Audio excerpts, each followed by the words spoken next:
47 yaşım var və ilk dəfə Azərbaycan çempionatına hazırlaşıram. Yarışa cəmi 11 gün qalıb, formanı yoxlayıram, zəif nöqtələrimi görmək istəyirəm, əzələlərin dərinliyini yoxlayıb, posing vasitəsilə onların nöqsanını aradan qaldırmağa təbii ki çalışacağam. Məşqdən qabaq eliksiri hazırladıq. Elektriğin içində beta, citrulin, glutamin, beta-alanin kimi amin turşuları var.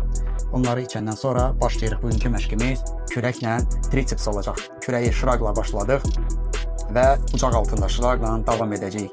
Bütün sayılar 20-dir və yanaşmalar 2-dir. Rest and pause metodikasından istifadə olunur. Hal-hazırdakı fazada bu kimi məşqlərlə davam edirəm. Kürək məşqinin son hərəkətidir. Bundan sonra keçirəm qolun arxasına.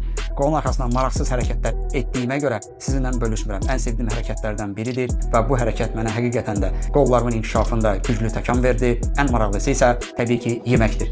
Yeməkdə azalma var, bir balaca əhval-ruhiyyədə pisləşmə var. Çünki qida azaldıqca fikriniz yalnız qidada qalır. Hamıya uğurlar.